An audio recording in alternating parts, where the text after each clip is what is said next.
Essa é uma história sobre o preço que a gente paga por querer dar a volta por cima e como, às vezes, o maior investimento que fazemos é na mentira que contamos para nós mesmos. O nome dele era João Miguel. Um nome simples, honesto, que carregava o sotaque sofrido e a poeira da periferia de São Paulo. Mas olha, não se engane. João Miguel era um gênio. Não era gênio de ficar lendo livro de capa dura na biblioteca. Ele era gênio de números.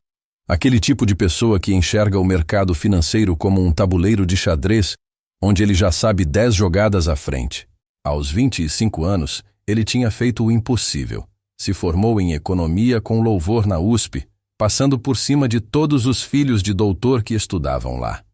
Ele tinha a mente mais afiada da sua turma, e o currículo dele brilhava mais do que diamante. O problema, meus amigos, é que o mercado de Faria Lima não se importa só com o que está na sua cabeça. Ele se importa com o que está no seu sobrenome, no seu endereço e, pasme, no corte do seu blazer. João Miguel passou meses batendo na porta dos grandes bancos de investimento. Ele chegava com a pasta debaixo do braço, o terno mais caro que conseguiu comprar parcelado em 12 vezes, e o discurso na ponta da língua. Lembro de uma entrevista que foi o ponto de virada, o estopim de tudo. Ele estava na sala de um tal Dr. Otávio, um vice-presidente com cara de quem nunca precisou lavar a própria louça. A sala tinha vista para a Marginal Pinheiros, e a mesa de mogno parecia maior do que o apartamento de João.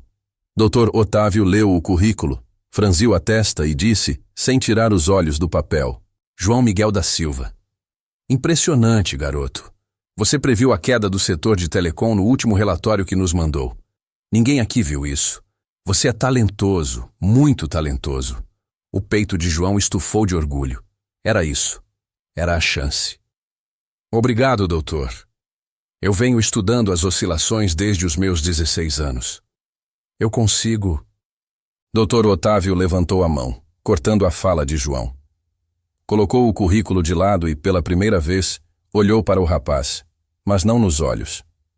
Olhou para os sapatos dele. Mas, João... A voz do doutor era fria, gélida. Você entende o que fazemos aqui? Nós lidamos com fortunas que fariam um país pequeno quebrar. Nossos clientes não querem apenas competência. Eles querem confiança. Eles querem ver que você vem do mesmo lugar que eles. Dr. Otávio apontou para a ponta do sapato de João, que, apesar de engraxado, era visivelmente de um material inferior. Esses sapatos, esse terno... O endereço que você colocou aqui, no Grajaú, isso não inspira confiança, João. Inspira trabalho duro, sim. Mas não inspira a elite. Você é um excelente motor, mas não tem o chassi certo para dirigir neste circuito. O Dr. Otávio sorriu, um sorriso que não chegava aos olhos. Sugiro que você vá para uma consultoria menor, desenvolva a sua base. Depois, quem sabe, volte para o nosso time de suporte, longe da linha de frente.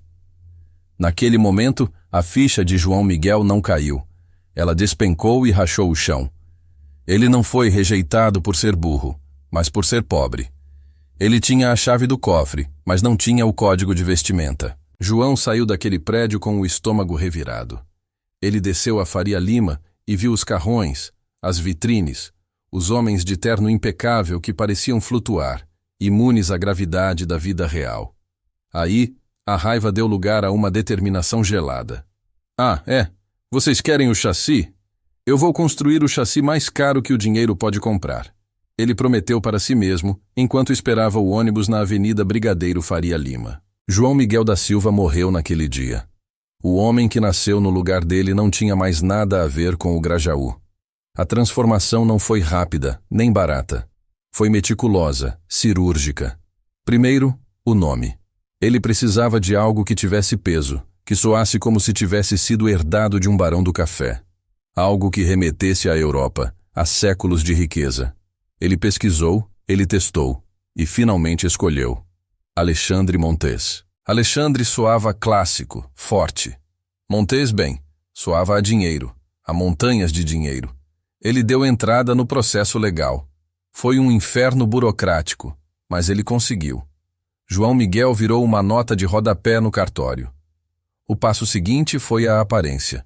João era um rapaz bonito, alto, de barba rala. Mas Alexandre Montes não podia ser apenas bonito. Ele tinha que ser impecável. Ele usou todas as suas economias e mais um empréstimo arriscado para investir em si mesmo. O primeiro item foi um terno sob medida, feito por um alfaiate que só atendia com hora marcada e cobrava o equivalente a 3 meses do seu antigo aluguel. Depois, o relógio. Não era apenas um relógio, era um sinal, um código. Um Patek Philippe usado, mas autêntico, que piscava no pulso como uma promessa de que ele nunca mais voltaria para trás. Ele mudou o cabelo, o corte da barba. Mas o mais importante não era o exterior, era o interior. Alexandre Montes não falava gírias.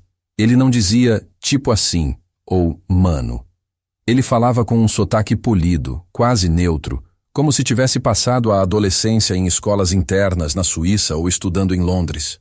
Ele devorou livros sobre arte, sobre vinhos, aprendeu a cheirar um Borgonha sem parecer um idiota e, o mais crucial, aprendeu a conversar sobre dinheiro de uma forma que não parecesse desesperada.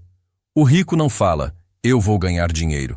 O rico fala, estou reestruturando o portfólio, ou estou otimizando os ativos. João Miguel treinou na frente do espelho. Ele praticou a postura de quem nunca precisou correr atrás de nada. Aquele ar de quem está entediado com a própria riqueza. Ele se mudou para um flat pequeno, mas chique, nos Jardins, pagando um aluguel absurdo que o obrigava a comer miojo escondido, mas para o mundo, ele morava ali. E então, ele começou a caça. A alta sociedade brasileira é um clube fechado, mas tem uma porta lateral que sempre se abre para quem demonstra ter mais dinheiro do que bom senso. Os eventos de caridade e as festas de lançamento. Alexandre Montes se infiltrou. Ele aparecia nos leilões beneficentes, fazendo lances altos o suficiente para chamar a atenção, mas não tão altos que parecesse um novato querendo se exibir.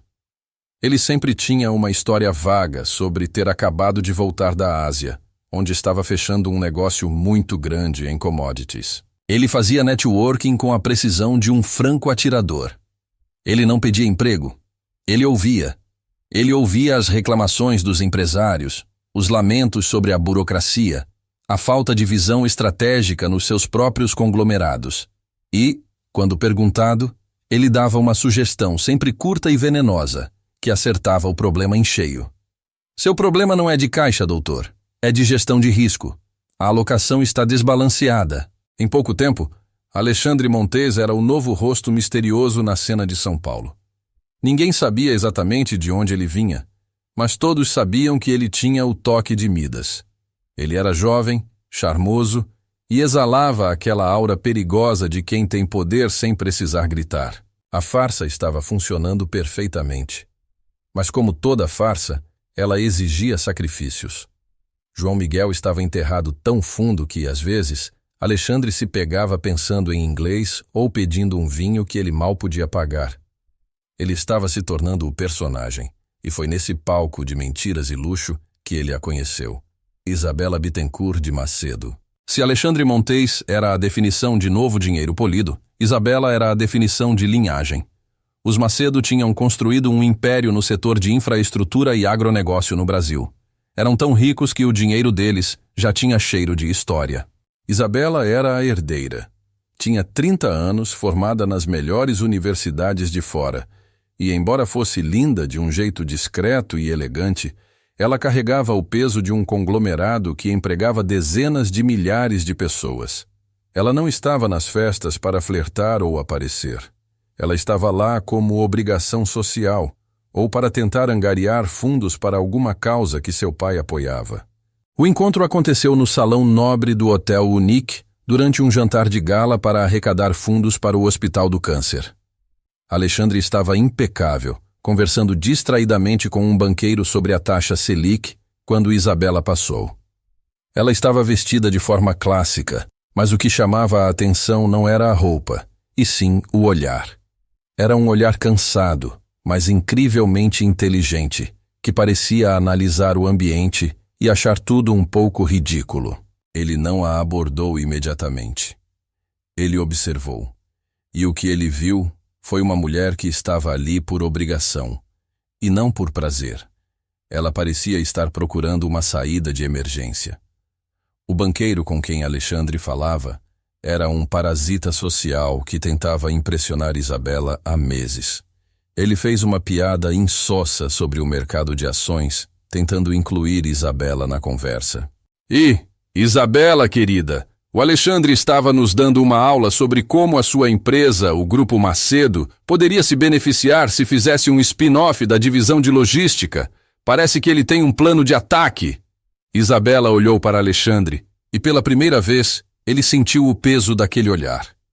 Não era um olhar de flerte, era um olhar de CEO avaliando um consultor caro. Um plano de ataque, Sr. Montes. A voz dela era baixa, controlada. Alexandre sorriu, aquele sorriso ensaiado que era meio arrogante, meio charmoso. Mas, pela primeira vez, ele sentiu que precisava usar a inteligência de João Miguel, e não apenas o charme de Alexandre Montes. Não um plano de ataque, Sra. Macedo. Apenas uma observação. O Grupo Macedo é uma joia, mas está engessado. Seu pai, que Deus o tenha, construiu um império sólido, mas a estrutura atual não permite agilidade. Se a logística fosse separada, você conseguiria levantar capital fresco sem diluir o controle da holding principal, e ainda valorizaria a parte que lida diretamente com o agronegócio. É uma manobra de M&A básica, mas que exige coragem. Silêncio. O banqueiro ao lado tossiu, desconfortável. Isabela não respondeu com uma bajulação. Ela olhou para ele, pensou por um segundo e disse: interessante. A maioria das pessoas me fala sobre o clima ou sobre o vinho. O senhor fala sobre desinvestimento estratégico. Por quê?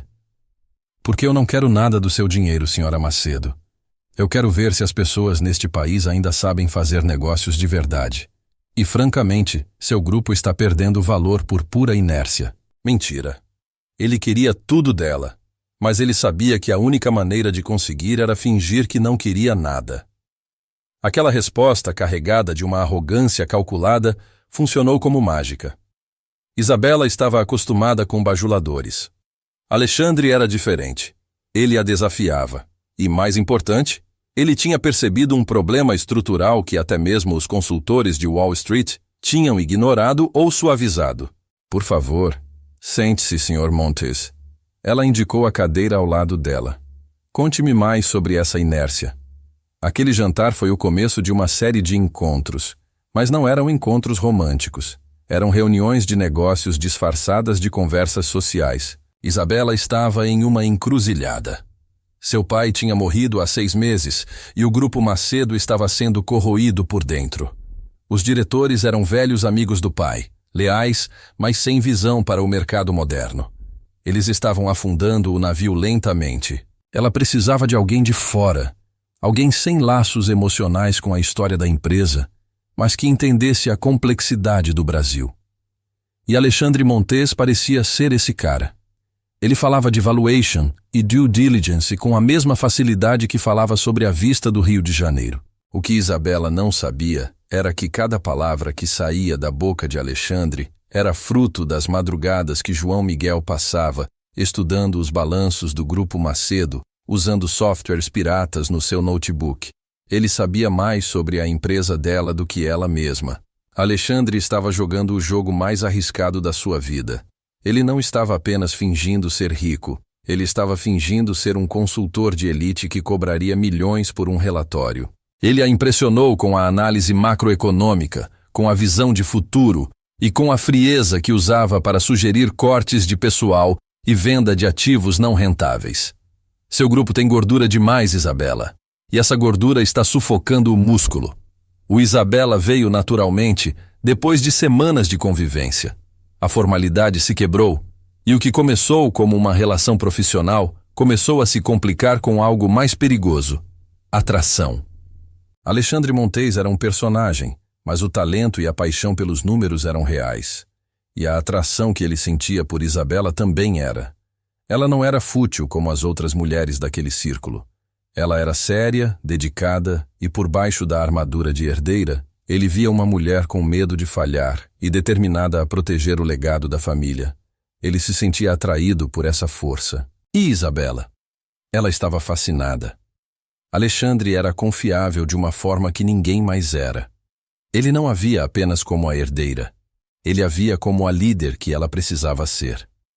O clímax da fase de consultoria chegou 3 meses depois do primeiro encontro. Eles estavam no escritório dela, no topo de um prédio na Avenida Paulista, tarde da noite. As luzes de São Paulo piscavam lá embaixo. Alexandre tinha acabado de entregar o plano de reestruturação que ele chamou de O Resgate. O plano era audacioso. Envolvia a venda de uma divisão inteira que, embora fosse sentimentalmente importante para a família, era um poço de prejuízo. Isabela leu as últimas páginas, fechou a pasta e suspirou. Se eu seguir isso, Alexandre, eu vou demitir o diretor financeiro que está com a minha família há 40 anos e vou vender a fazenda que meu avô comprou. Você vai salvar a empresa, Isabela. Esse é o custo da sobrevivência. Você não está aqui para agradar, está aqui para liderar. Ele se levantou, pronto para ir embora, sentindo o peso da responsabilidade. Ele tinha feito o seu trabalho. Agora ele esperaria o pagamento e sumiria, voltando para a vida de investidor itinerante que ele tinha inventado. Isabela levantou-se também e caminhou até ele. A tensão na sala era palpável. Eu não confio em ninguém mais do que confio em você, Alexandre. A voz dela era rouca, honesta. Todos os consultores que contratei antes tinham medo de me dizer a verdade. Você não tem medo. Ele sentiu um arrepio. A mentira estava prestes a explodir. Eu sou pago para ser honesto, Isabela. Não. Você não é. Você nem me cobrou direito.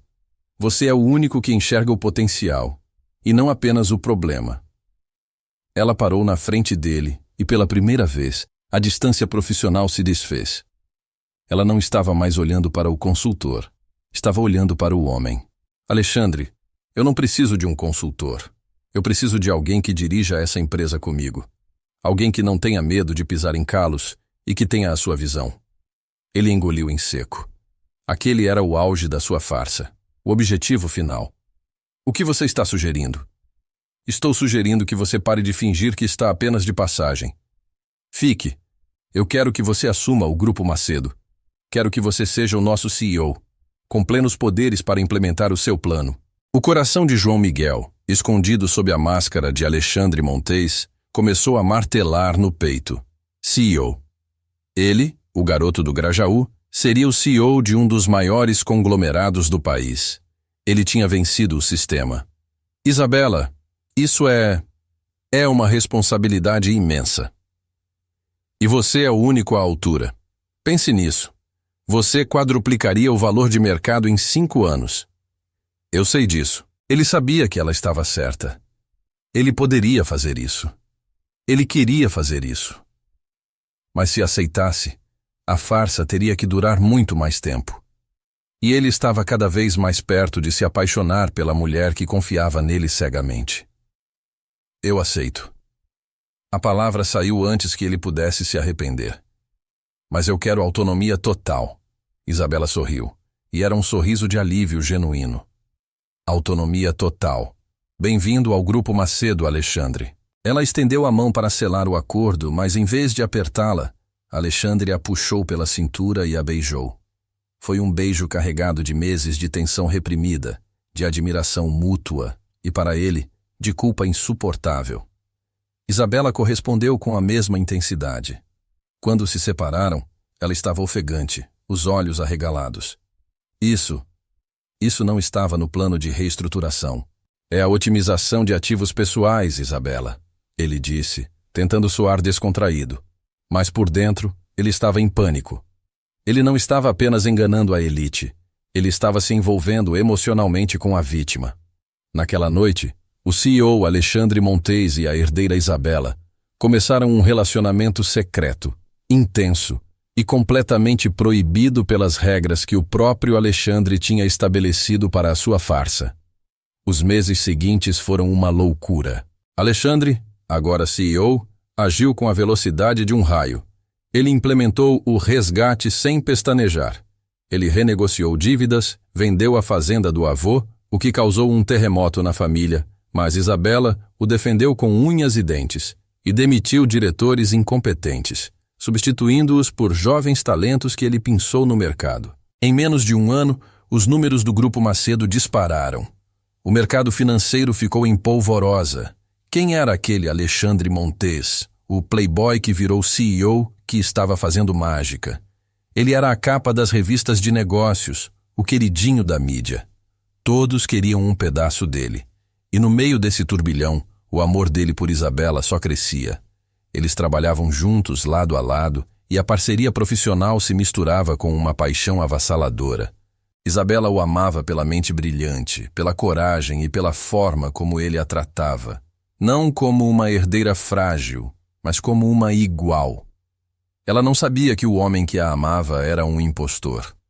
Alexandre, por sua vez, amava Isabela pela sua integridade. Ela era a única pessoa na vida dele que não se importava com o nome, o dinheiro ou o endereço. Ela se importava com a essência. E foi exatamente essa essência que começou a corroer Alexandre. Ele estava no topo do mundo, morando em uma cobertura emprestada, dirigindo carros de luxo que ele podia finalmente pagar, e noivo da mulher mais incrível que ele já tinha conhecido. O anel de noivado que ele deu a ela valia mais do que o salário de 10 anos de João Miguel. Mas o peso da mentira estava se tornando insuportável. Ele e Isabela planejavam o casamento para dali a 6 meses, uma cerimônia grandiosa no interior de São Paulo.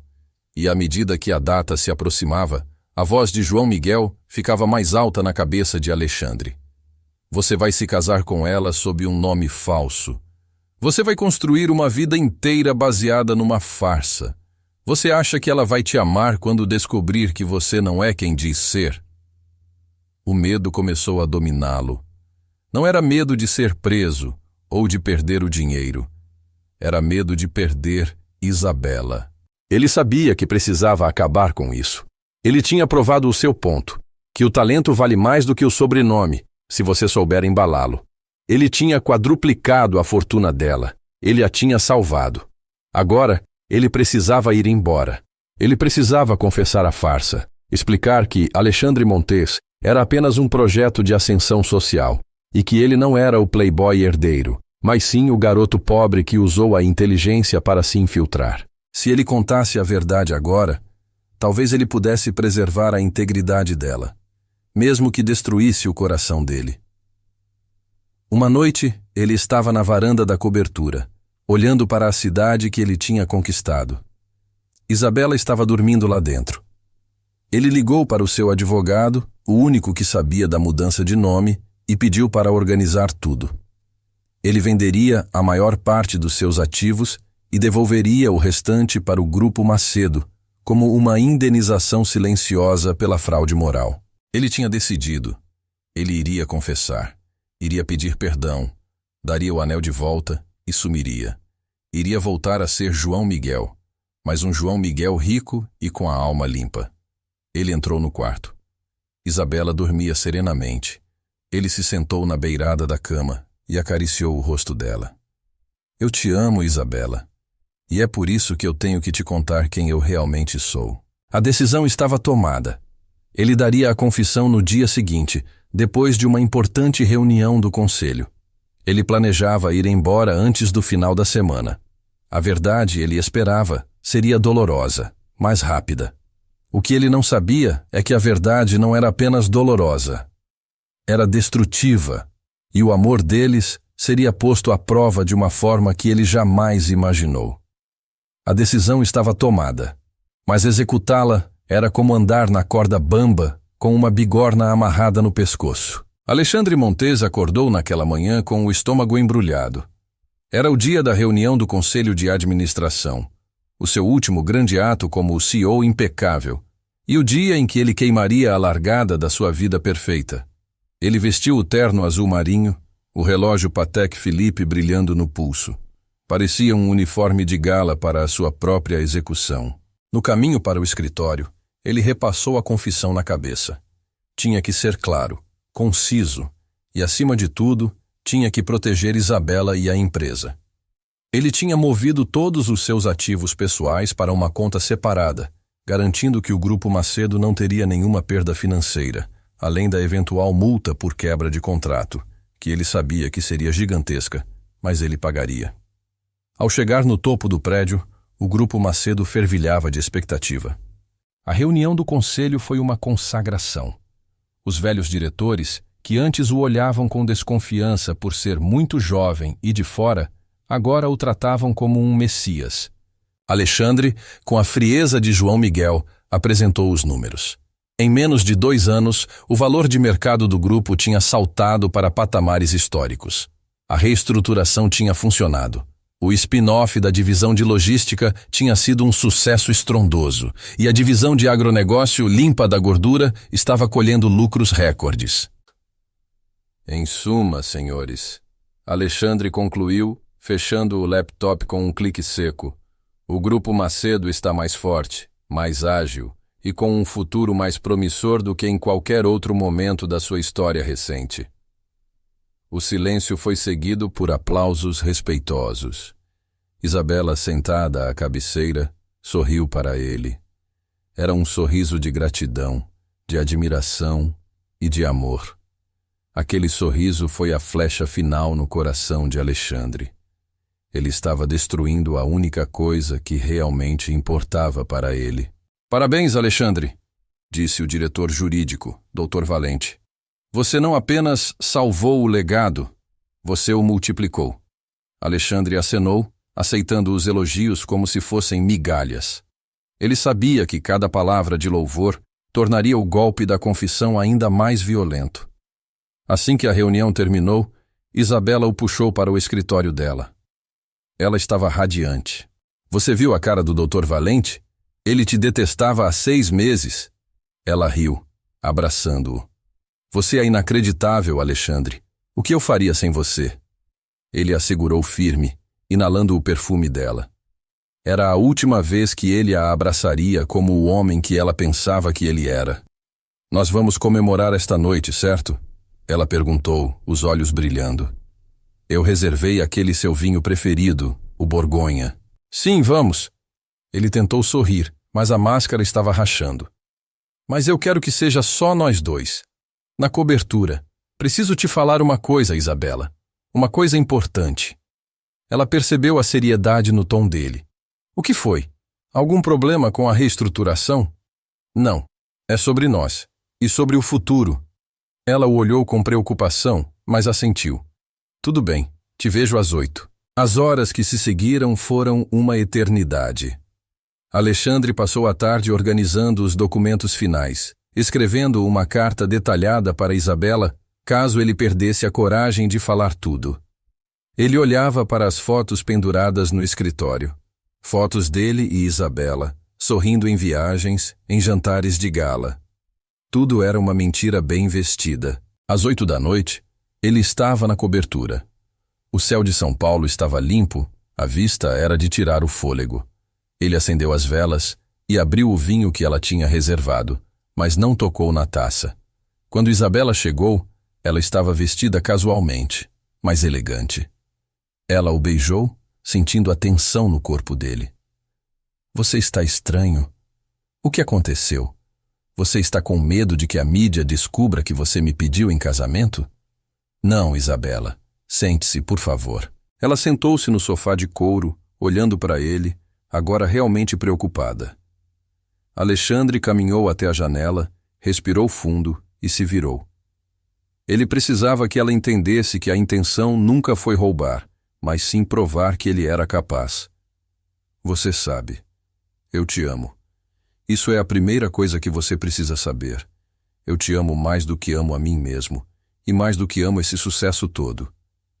Eu também te amo, Alexandre. Mas você está me assustando. Eu sinto muito pelo que vou fazer agora. Mas eu não posso me casar com você vivendo uma mentira. Não é justo com você. Não é justo com o que nós construímos. Ele tirou o relógio do pulso e o colocou sobre a mesa de centro. Aquele relógio, símbolo da sua ascensão, agora parecia sujo. Isabela, meu nome não é Alexandre Montes. A reação dela foi de confusão total. Ela riu, um riso nervoso, alto demais. Ah, para, Alexandre. Que piada de mau gosto é essa? Você está tentando me preparar para uma pegadinha de casamento? Não é uma piada. É a verdade. Eu sei que o meu RG diz Alexandre Montes, mas eu mudei de nome legalmente há 2 anos e meio. Isabela parou de rir. Ela inclinou a cabeça, tentando entender a dimensão da informação. Mudar de nome? Por quê? Por que você faria isso? Seu nome de batismo era qual? É algum nome de família que você não gosta? Ele se sentou na poltrona, de frente para ela. A luz das velas criava sombras dramáticas no rosto dele. Meu nome de batismo era João Miguel da Silva. O silêncio que se seguiu foi pesado, denso. João Miguel da Silva. Soava comum, simples, sem a pompa e o peso de Montes. João Miguel da Silva. Ela repetiu, a voz quase um sussurro. Mas por quê? Porque João Miguel da Silva não conseguia emprego em Faria Lima e Isabela. E então, ele começou a contar a história. Não a versão polida e vaga que ele dava aos banqueiros, mas a verdade crua. Ele falou sobre o Grajaú, sobre o terno parcelado, sobre o Dr. Otávio olhando para os sapatos dele. Ele falou sobre a rejeição, a raiva e a decisão de construir uma persona que a elite aceitaria. Eu não era rico, Isabela. Eu era pobre. Eu usei todo o dinheiro que tinha para comprar esse terno, esse relógio, para pagar o aluguel nos jardins e para parecer o que eu não era. Eu me infiltrei na alta sociedade porque era a única maneira de provar que a minha cabeça valia mais do que a minha origem. Isabela se levantou lentamente. O rosto dela estava pálido e os olhos, antes cheios de amor, estavam agora cheios de uma dor gelada. Você é um impostor? Tecnicamente, sim. Mas eu sou um impostor que te salvou, Isabela. Eu usei a farsa para entrar, mas o talento para te fazer prosperar. Cada número que eu apresentei, cada plano de reestruturação, isso era real. Era João Miguel, o gênio dos números, trabalhando para você. Ela balançou a cabeça, incapaz de processar. Isso é inacreditável. Você construiu uma vida inteira de mentiras. Você mentiu sobre quem você é, sobre a sua história. O anel que eu uso, isso foi comprado com dinheiro de onde, Alexandre? Ou devo te chamar de João Miguel?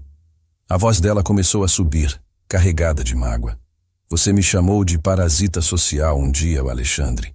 Mas você estava me enganando desde o primeiro jantar. Você se aproximou de mim porque eu era a herdeira do Grupo Macedo. Não. Ele se levantou, a voz embargada. Eu me aproximei de você porque você era a porta de entrada para o meu objetivo. Mas quando eu te conheci, a porta de entrada não importava mais. Eu me apaixonei pela sua inteligência, pela sua força. Eu me apaixonei por você, e não pelo seu dinheiro. Como eu posso saber disso? Como eu posso confiar em uma única palavra que sai da sua boca, se até o seu nome é uma invenção? Ela estava andando pela sala, as mãos na cabeça, o choque se transformando em fúria. Eu estava vulnerável. Meu pai tinha morrido, a empresa estava afundando, e você apareceu como um salvador, o playboy talentoso com o pedigree que eu precisava. Você usou a minha dor, João Miguel. Eu sei, e eu sinto uma culpa que me come vivo. É por isso que estou te contando agora. Se eu fosse um golpista de verdade, eu teria casado com você e teria sumido com metade da sua fortuna. Mas eu estou aqui, confessando tudo, porque eu te amo, e você merece a verdade. Ele pegou uma pasta que estava ao lado do sofá. Aqui está toda a documentação. A mudança de nome, os extratos bancários que provam que eu comecei do zero. E aqui está o contrato do Grupo Macedo. Eu estou renunciando. Você pode me demitir por justa causa, pode me processar por fraude moral, o que você quiser. Eu assinei os papéis de renúncia hoje. Eu vou sair do conselho, devolver o que for preciso e sumir da sua vida.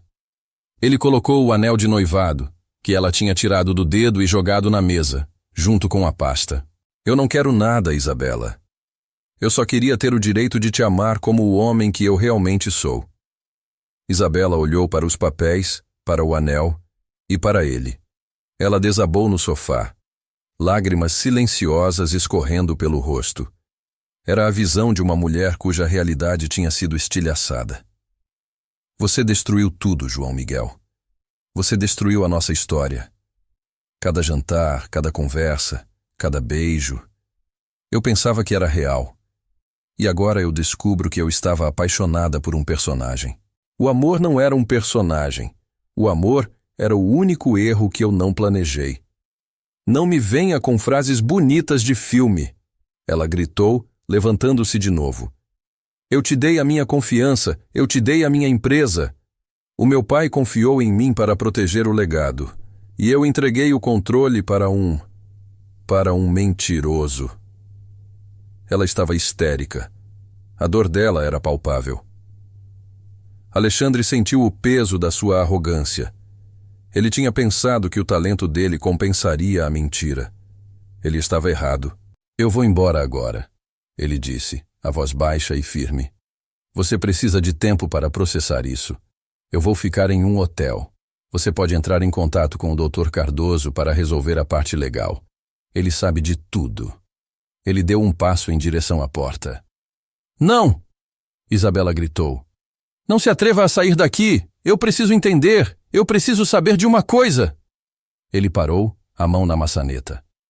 O que você precisa saber? Você sentiu vergonha? Você sentia vergonha de mim por eu ter acreditado na sua farsa? Quando você me beijava, você pensava no seu plano? A pergunta o atingiu como um soco. Não, Isabela. Eu sentia vergonha de mim mesmo. Vergonha de não ter tido a coragem de te dizer quem eu era antes de te amar.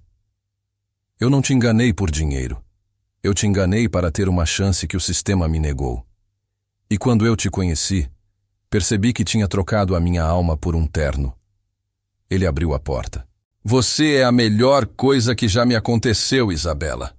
Não me odeie pelo amor que eu sinto por você. Me odeie pela farsa que me trouxe até aqui.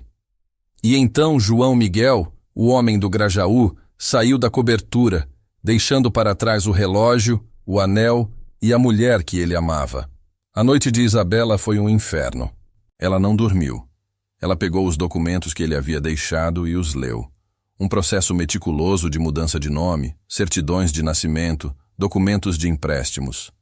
Tudo provava que Alexandre Montes tinha sido criado do zero, com a inteligência de João Miguel, mas sem o lastro financeiro que ele alegava ter. O mais doloroso era a coerência. Ele não tinha roubado nada. Pelo contrário, o patrimônio dele era uma fração minúscula do que ele ajudou o Grupo Macedo a acumular. Ele tinha agido com uma honestidade brutal em meio à mentira. Mas isso não diminuía a traição. O fato de ele ser talentoso e não ter roubado a fazia se sentir ainda mais idiota. Ela não estava brava pela perda financeira. Estava brava porque ele tinha entrado na sua vida e na sua empresa através de uma fachada.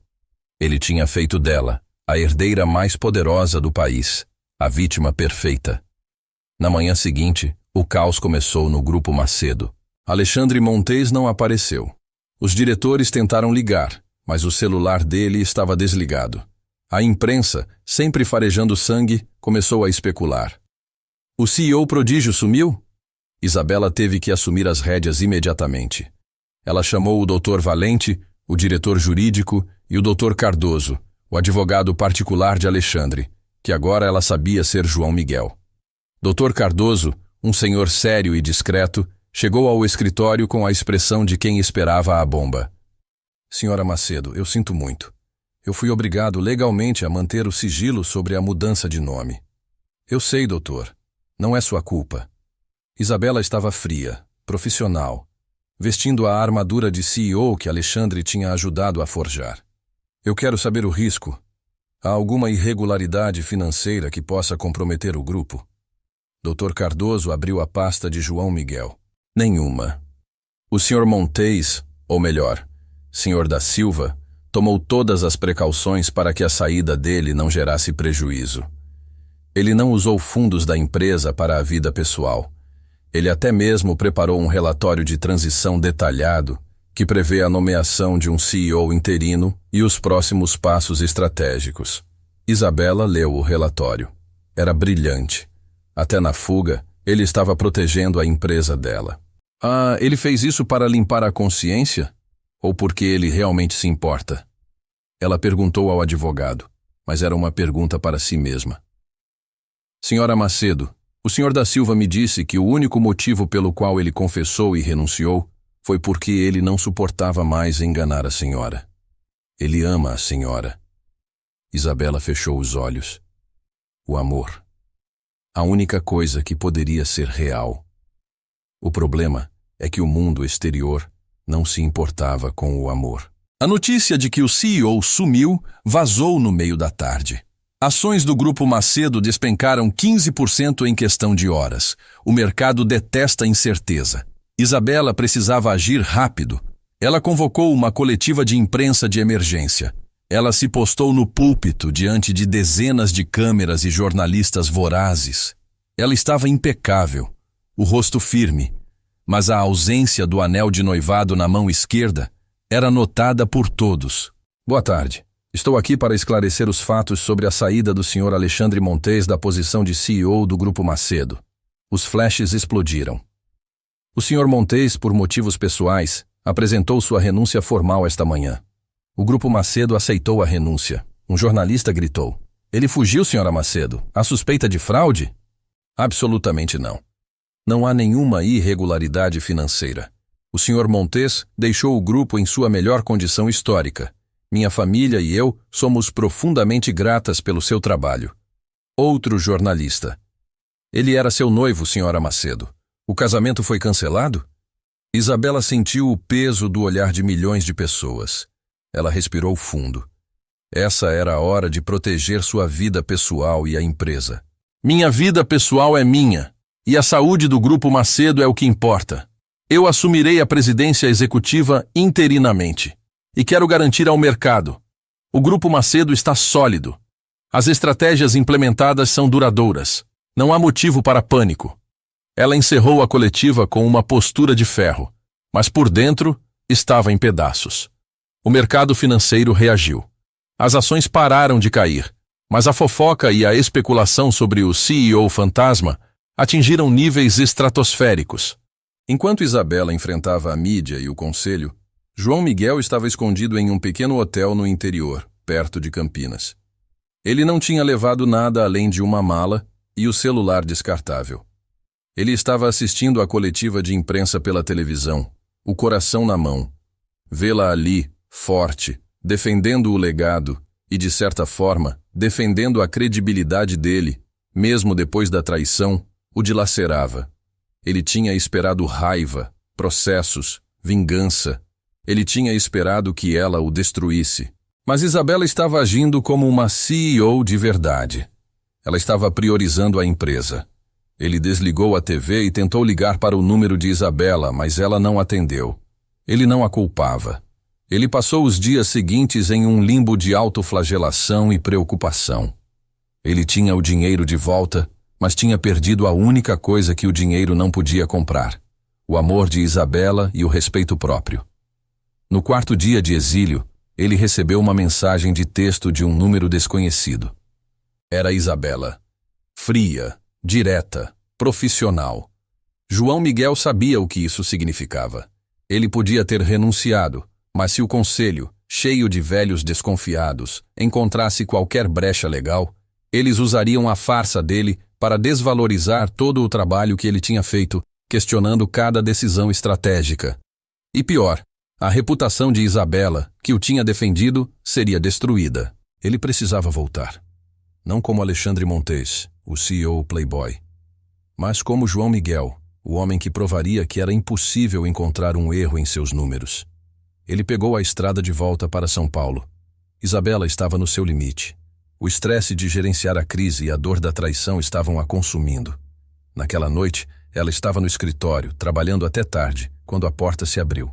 Não era o segurança, nem a secretária. Era João Miguel. Ele estava sem o terno de grife. Usava calça jeans, uma camisa de malha simples e o cabelo um pouco bagunçado. Ele parecia mais jovem, mais real, mas também mais vulnerável. "O que você está fazendo aqui?" Isabela perguntou, o tom neutro, mas o coração disparado. "Você me chamou. Você disse que a empresa precisava de mim. Eu disse que você precisava aparecer para limpar sua barra e não me arrastar junto." Ele assentiu, calmo. "Eu sei. Eu vim para a auditoria. Eu vou entregar todos os meus documentos pessoais e vou provar que cada decisão que tomei foi para o benefício do grupo. Eu vou limpar a sua reputação, Isabela. Ele colocou um pendrive na mesa. Aqui estão todos os meus arquivos de trabalho, relatórios de backup e análises. Eles podem rastrear cada centavo. Eu sou um gênio dos números, Isabela. Eu não cometo erros. Ela olhou para o pendrive. Aquele era o João Miguel que ela amava. O homem obcecado pela precisão, pela excelência. Você não precisava ter vindo pessoalmente. Poderia ter enviado isso. Eu precisava te ver. Eu precisava ver se você estava bem. Não, eu não estou bem. Você me quebrou. Você pegou a única coisa que eu achava que era real. O meu julgamento sobre você, o nosso amor, e você transformou em cinzas. Ele deu um passo em direção a ela. Eu sei. E eu vou passar o resto da minha vida pagando por isso. Mas, por favor, não me peça para mentir sobre o amor. Eu te amo. O João Miguel ama você. Isabela sentiu as lágrimas voltarem. Ela estava cansada de ser forte. Eu não sei quem é você, João Miguel. Eu conhecia o Alexandre. O Alexandre era impecável, sem falhas. Você é um fantasma, um truque de mágica.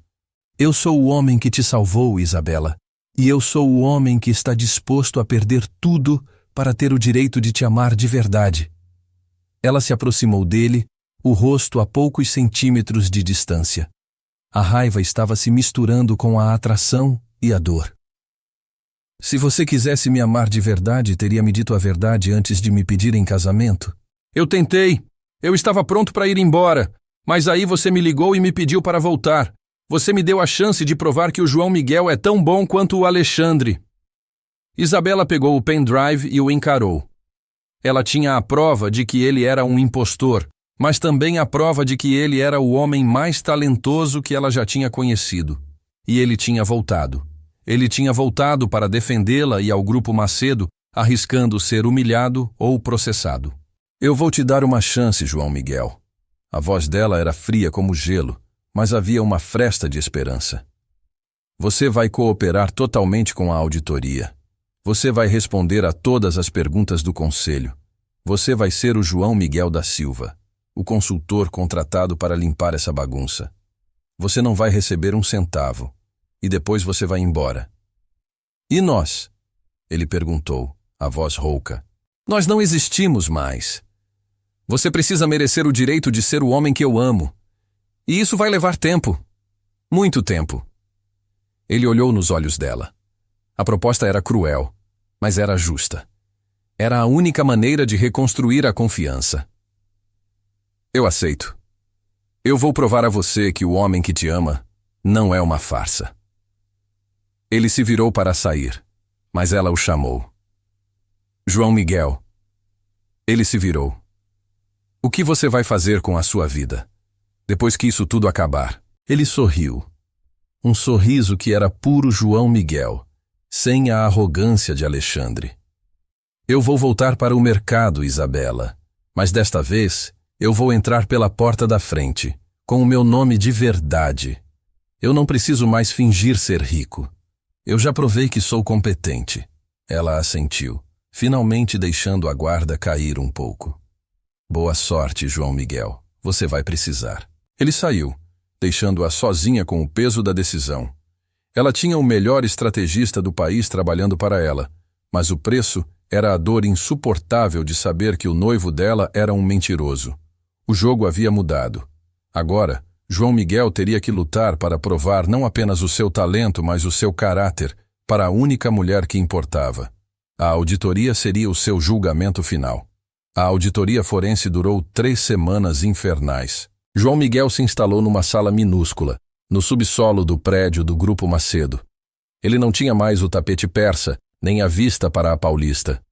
Ele tinha um computador, pilhas de papel e a fúria fria de quem precisa provar o óbvio. Os auditores contratados pelo conselho para encontrar a agulha no palheiro eram implacáveis. Eles queriam provar que Alexandre Montes era um espião industrial ou um fraudador que estava preparando um golpe. Mas João Miguel era de fato um gênio. Cada transação, cada renegociação, Cada venda de ativo estava documentada com uma precisão que beirava o obsessivo. Ele tinha construído a farsa para parecer o mais rico possível, mas tinha administrado o dinheiro dela com a honestidade de quem sabe o preço do trabalho duro. Ele passava 12, 14 horas por dia, de jeans e camiseta, explicando para os ternos caros do conselho por que ele havia feito o hedging daquela forma, porque o spin-off era o movimento mais lucrativo. Isabela assistia a tudo de longe, através dos relatórios que chegavam em sua mesa. Ela via a performance de João Miguel. Ele não estava mais atuando, ele estava sendo ele mesmo. E o homem que era, sem a armadura de luxo, era ainda mais impressionante. Dr. Valente, o diretor jurídico, que havia sido um dos maiores críticos de Alexandre Montes, convocou Isabela após a segunda semana. Senhora Macedo, eu não sei quem é esse João Miguel da Silva, mas ele é o homem mais brilhante que já vi em 40 anos de mercado. Dr. Valente estava visivelmente abalado. Ele não apenas não roubou, ele salvou a empresa de nós mesmos. Ele nos forçou a fazer o que era certo, mesmo que fosse impopular. E as irregularidades, doutor? Isabela perguntou, mantendo a calma. Não há nenhuma. Ele é limpo. A única fraude que ele cometeu foi a de identidade, e isso é um problema pessoal da senhora, não corporativo. O alívio de Isabela foi imenso. O Grupo Macedo estava seguro. A reputação dela, de ter escolhido o CEO certo, estava intacta. Na terceira semana, o conselho se reuniu para o relatório final.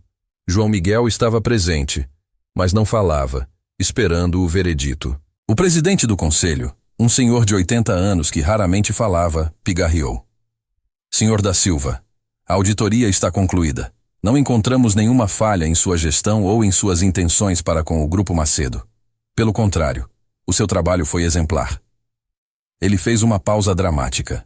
Dito isto, a sua conduta em relação à sua identidade é inaceitável para esta instituição. O Conselho aceita sua renúncia, sem prejuízo.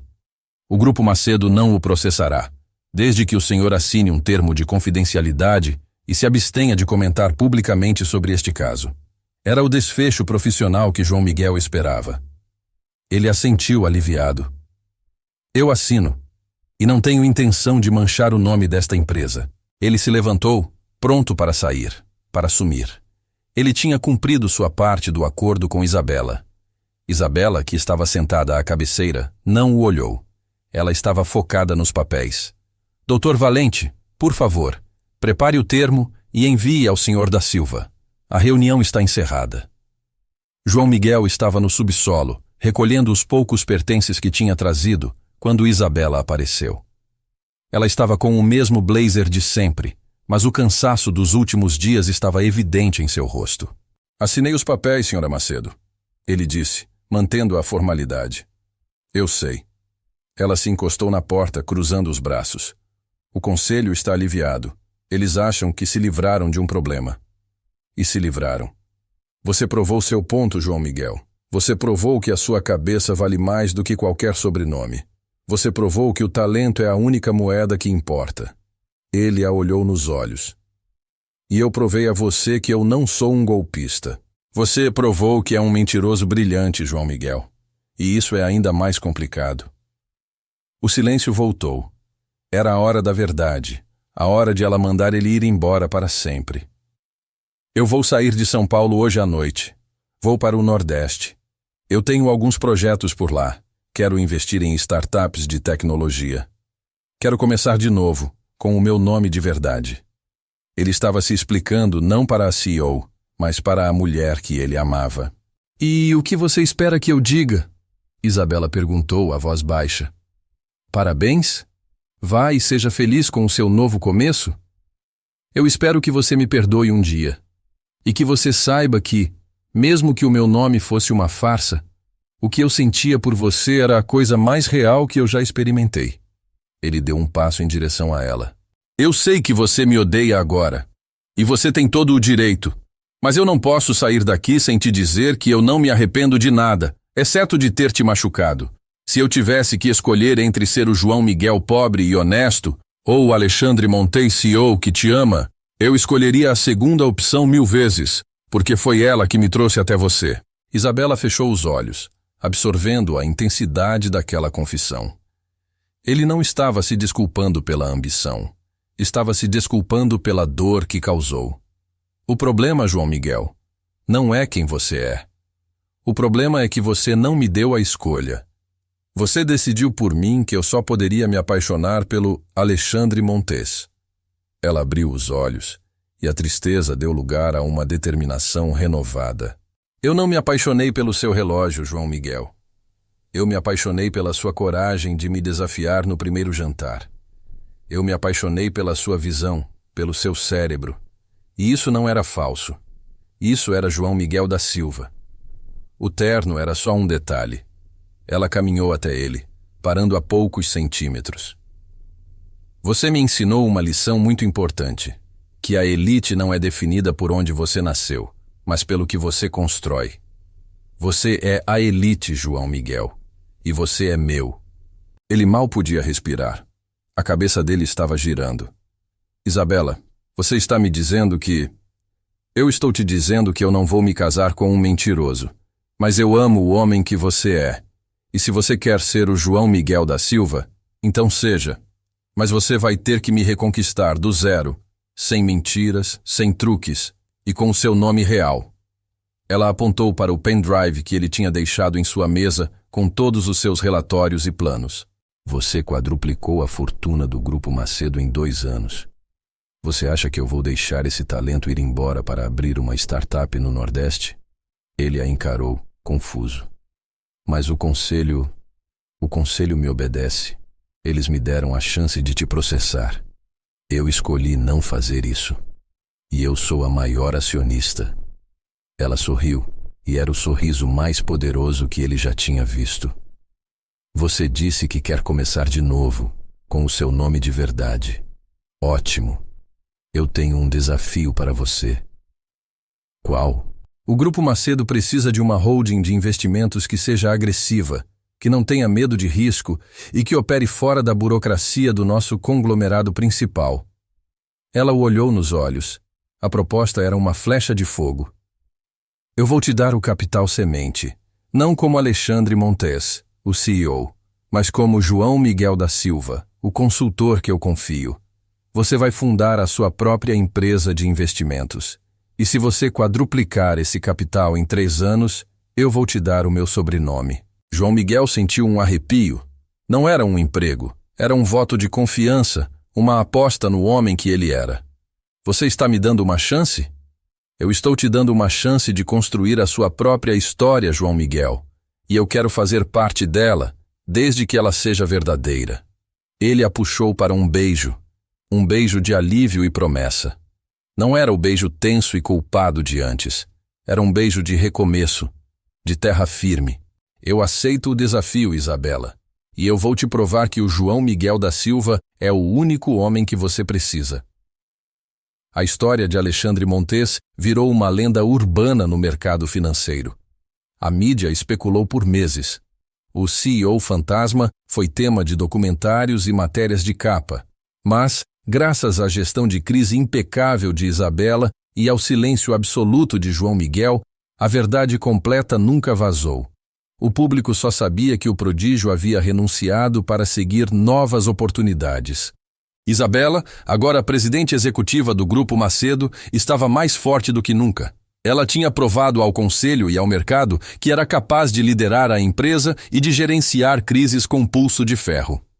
João Miguel da Silva voltou ao mercado, mas desta vez sem o Patek Philippe ou os ternos sob medida.